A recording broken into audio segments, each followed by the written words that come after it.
Hey guys, welcome to another weekly focus, and I just want to put this out there.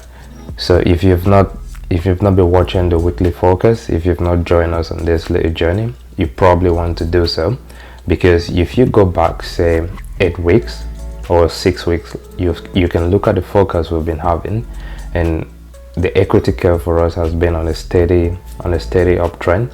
So we've been having some pretty good wins, and it's something you can join. All you need to do is just watch the focus and then go look at these pairs that you're trading, do a comparison with the focus we're having, and it can help you a lot. It can help improve the trades you're taking, it can help improve your focus, it can help improve your trade ideas as well. So you want to join this, you really want to stay on this market focus because it's really going to help you. And with that being said, let me just show you guys the opportunities we had this week.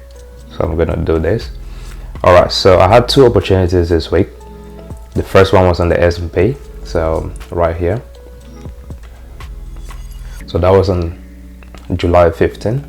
So I had this sell opportunity on the S&P 500, and we took the sells right here. This was a very difficult one to hold because price came really close to stopping us out.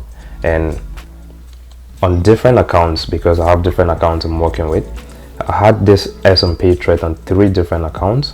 On 2 accounts the stop loss was still in place, but on the 3rd account, because of the spread, I got taken out on this position on 1 account, but 2 other accounts the position was still in play. And so we had these sales and we had to sit through this drawdown, and it's very rare for us to have a drawdown like this. It came really close to the stop loss. So personally for me, when a trade has a play like this where you have this drawdown, 90% of the time it probably takes us out, but I think we just had a good stop loss on this and we sat through this drawdown, and eventually price reversed. Once price reversed, I had to break even, and after that all I had to do was trade management.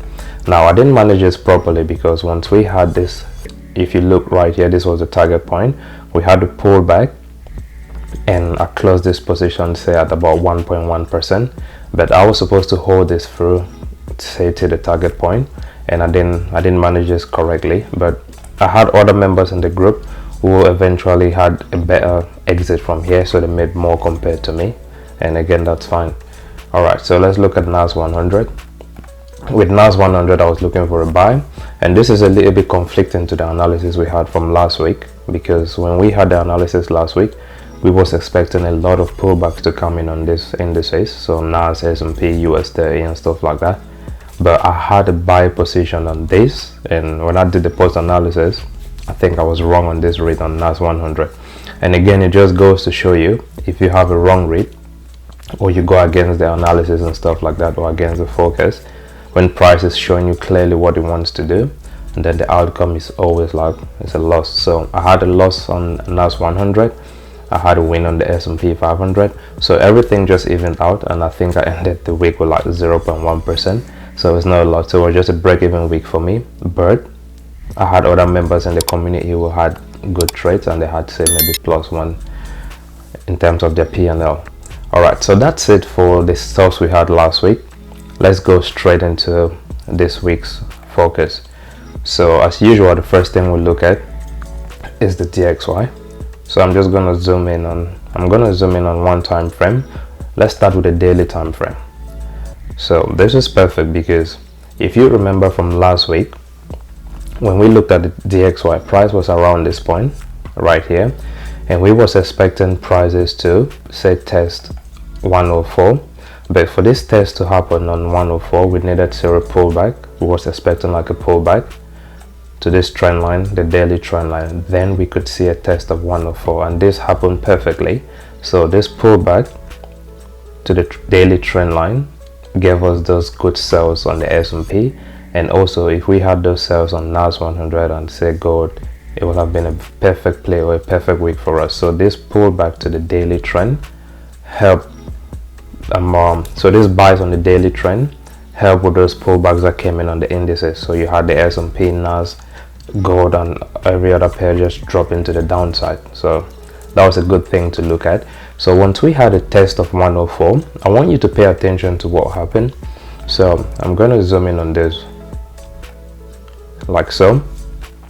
So if you look right here, we had prices moving to the downside. So we was taking out these lows, we had pullbacks, taking out lows, and we had the same thing right here. We had a low, we had a pullback, and price took out this low.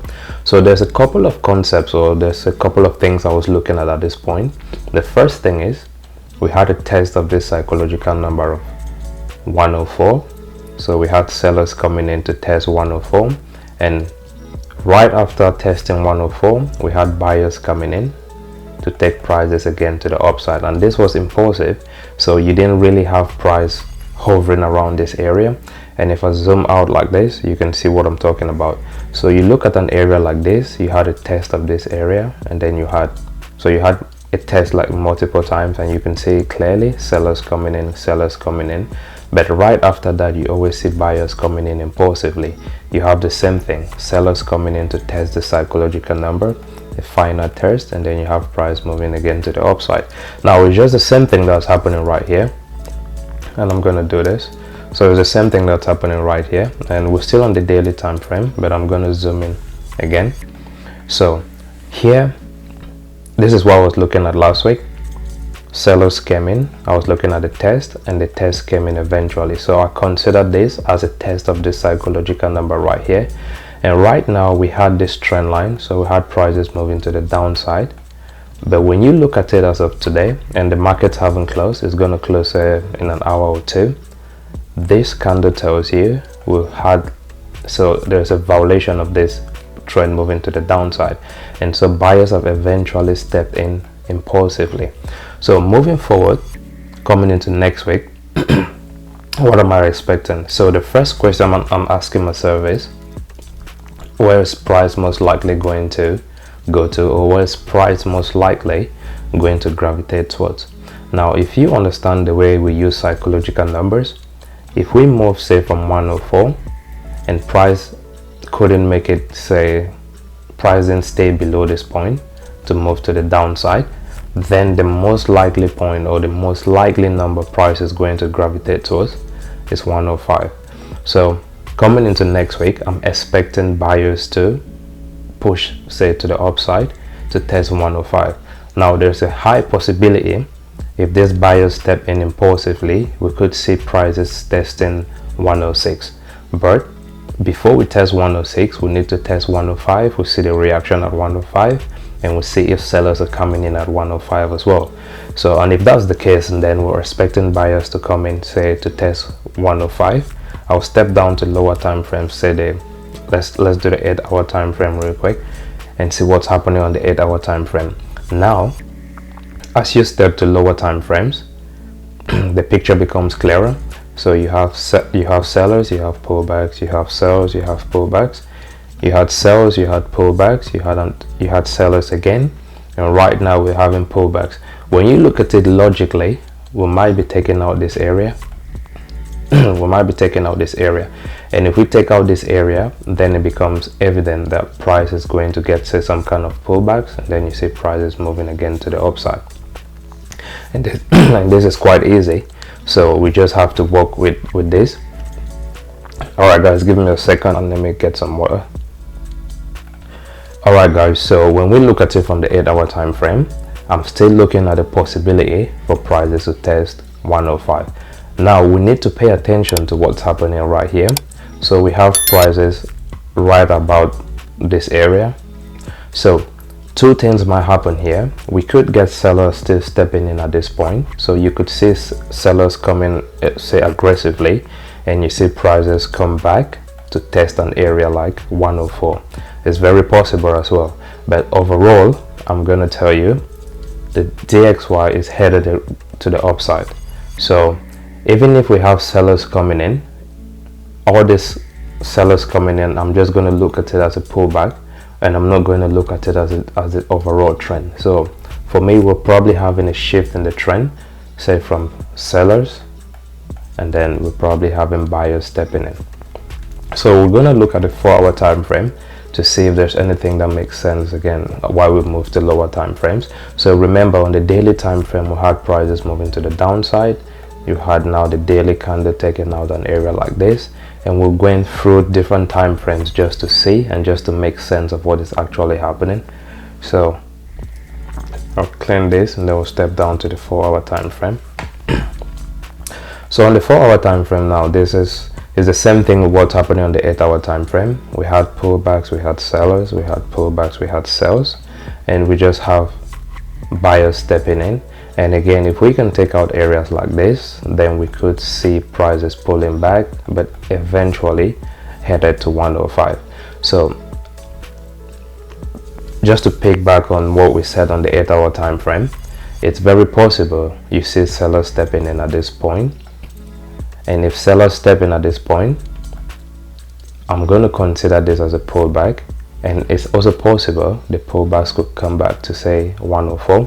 And it's possible as well the pullbacks could end say around here, and you see prices moving again to the upside. So the overall movement for me on the DXY is to see prices test 105. So that's what I'm looking for coming into next week, prices to test 105. So let's step down to say the hourly time frame. So on the hourly time frame, you should most likely see a trend that is building up, and you can work with this trend that's building up on the hourly time frame. So when you look at it, this is what I'm looking at. So there is some kind of a movement like this to the upside. This is not the best trend line, but you can tell you have a pullback, you have price taking or making highs, you have a pullback, there's a new high. So you're having higher highs and higher lows, higher highs and higher lows. So if this continues, then you should expect prices to move again to the upside. So this is what I'm looking at. So if this continues, then you could see prices moving again to test 105. It's also very possible that you look at something like this and then you get this, but eventually we could see prices moving back to the upside. So it's very important, again, you look at it and understand what is happening. So the fact that we probably see prices pulling back, it doesn't mean the sellers are still dominating this move. No, it simply means we're having a pullback and we should expect prices to move again to the upside. So I think when you look at the DXY from the daily time frame, the 8-hour, 4 hours, and say the 1-hour time frame, it's quite easy, or I think the story is pretty clear. It's not a lot I'm really looking at on the DXY. It doesn't look that complex for me this week. So daily time frame again real quick. Daily time frame again real quick. This is the trend we're looking at, and I'm going to show you something real quick. So prices coming down like this, we have this break, and I'm expecting prices to test 105. Very simple. Now if you zoom out again and just ask yourself, what has the DXY been doing? So for a very long time we've been within this consolidation. So we're moving to the upside, we're moving back, so we're trading between 106, 104. So price went through, came back.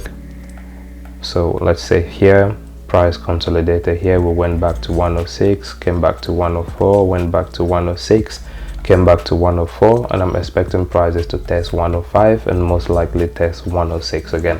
So we've just been within this massive consolidation, and it's not difficult. So, and again, it's not rocket science. So that's what I'm looking at on the DXY, just a possible move again to 105. We'll take prices to 105. There's a decision point for me. Are the sellers going to step in, or do we see the buyers taking prices all the way to 106? Alright guys, so that's it for the DXY.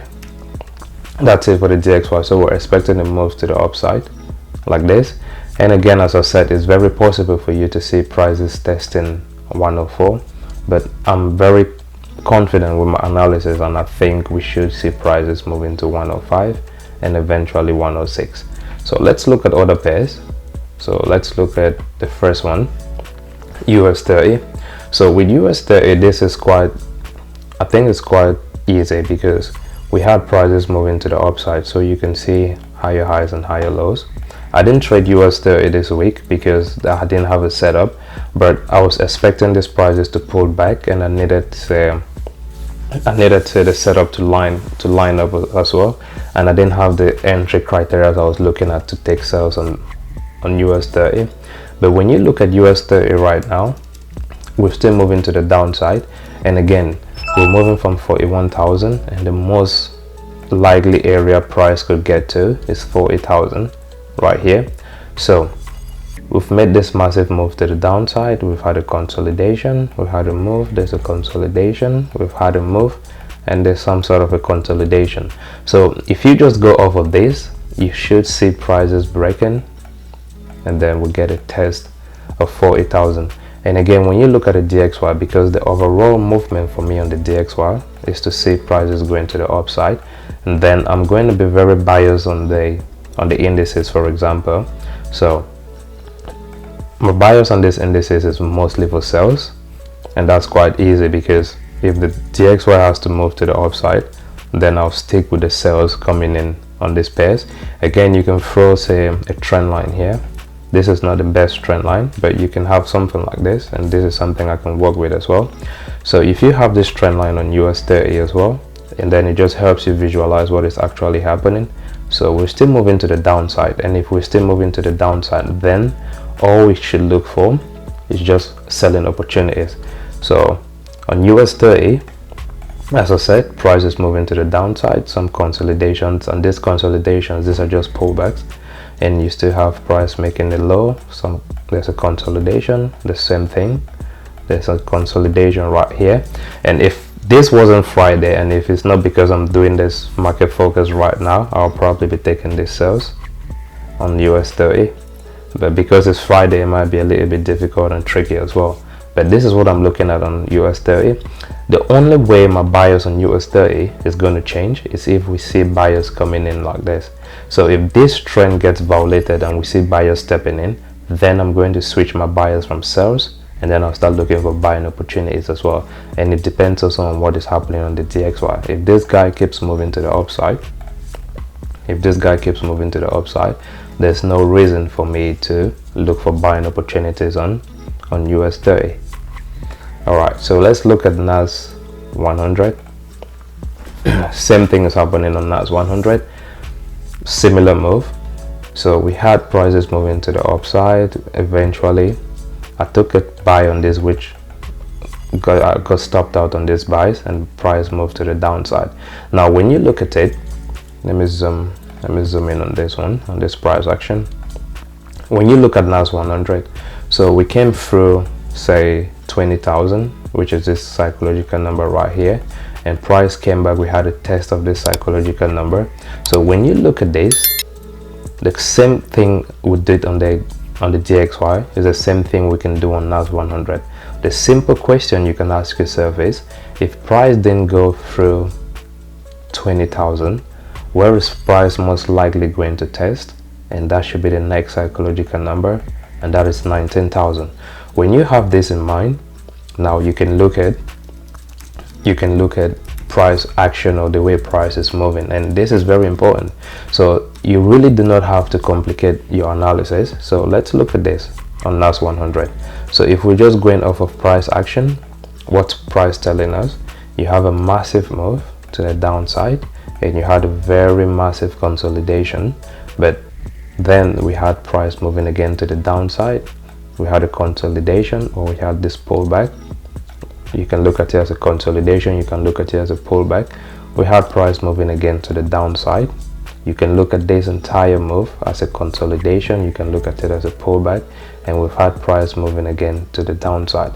So what I'm expecting on NAS100 is some kind of a consolidation around this area, or a pullback, something like this, and we could see prices moving again to the downside. I'm going to respect this analysis on NAS100. I'm going to respect this sales on NAS100 unless price proves me otherwise, or unless price shows me something else. So if price keeps moving to the downside, then there's no reason for me to be buying. I have to keep selling, say, NAS100, keep looking for sales on US30 unless price tells me otherwise. So let's say we throw, let's say, a trend line in on this one, for example. I'll clean this real quick, and then we'll put a trend line. Again, this is just to give you like the visual representation of what's happening. So something like this. All right, cool. So when you look at this, price is still moving to the downside. So there's, say, two concepts we're using here. first psychological number 20,000, the next possible area 19,000. Another thing, we're just going off of price action and move to the downside, consolidation, move to the downside, consolidation, and move to the downside, consolidation. There's a move to the downside.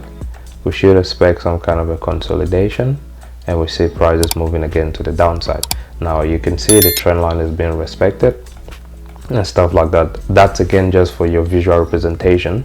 So if this gets violated for some reason, then this entire buyers have seen prices moving to the downside or seen prices moving to 19,000. It changes, and then we'll start looking for buying opportunities as well. So let's look at the S&P 500. With the S&P 500 pretty clean as well, we had prices moving to the upside, and then we're gonna take it from here. We had sellers coming in. So at this point, we had sellers coming in. We had a test of this area, which is 56,000. We had this pullback or consolidation. We had sellers coming in, and there's a pullback again or consolidation, sellers coming in, pullback, sellers coming in. So the simple question I'm asking myself while looking at this, where is price most likely going to gravitate towards? And this area right here, 5,500. So I'm expecting sellers to test 5,500. Now you can throw say a trend line here just for visual representation as well. If you have this trend line here, so what we're looking at is price moving, there's a test, sellers coming in, price moving, there's a test, sellers coming in, and we could see prices consolidating, doing the same thing, and then you see prices coming to the downside. Or just as we're looking at what's happening right now, you could see prices coming, say, to test 5,500. So the buyers on the S&P 500 is, I'm still going to look for sales on the S&P 500 unless price does the opposite move. And the opposite move for me is, say, we get a test of 5,500 and then we see buyers coming in impulsively. If this happens, then it violates this movement to the downside, and we could look for pullbacks on this, and then we'll take prices to the upside. But as of now, looking at what's happening on the S&P, looking at what's happening on NAS and US30, we're still moving to the downside, and price is just moving to the downside, consolidating, and then moving again to the downside. So I still have this sales or this buyers to go like short on the S&P, NAS and US30. And let's look at gold, and this is going to be the last one.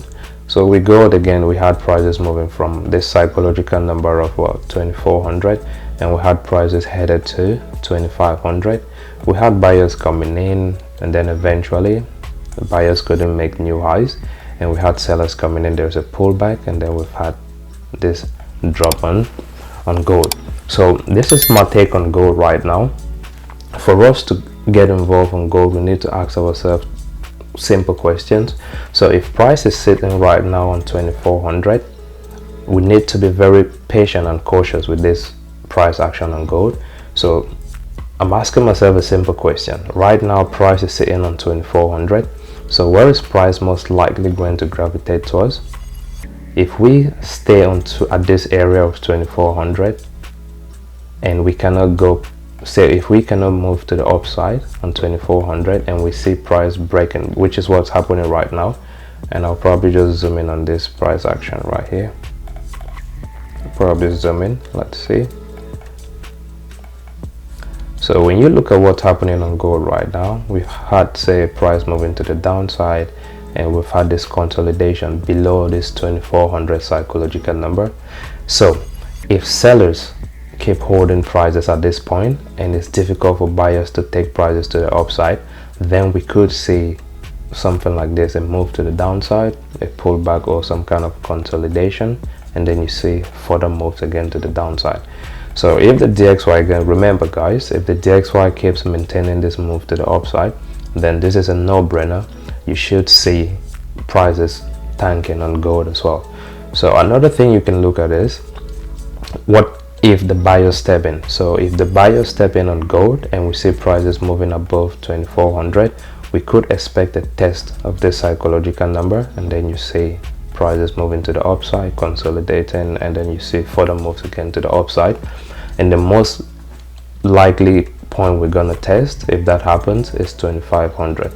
But for me, I'm still looking at this sales on gold unless price shows me something else. So looking at what's happening on the DXY, and there's this long-term bias coming in on the DXY, I'm still expecting gold to drop reasonably before we see buyers coming in. So this is not something I'm going to pay attention to. I think gold, I need to see a lot happening on gold before I probably hop in on this pair again. But for the best part, if sellers maintain prices below 204, is it 204? No, below 2400, so something like this. If sellers keep respecting this area of 2400 and buyers cannot take prices to the upside, then I'm expecting this sales to continue. You get pullbacks or some consolidations. You see this pull back and you see something like this for us to test at 2300. Now this might not happen as well, as I told you, and you could see this might not happen as well, and you could see prices moving again to the upside like this from the buyer's bid.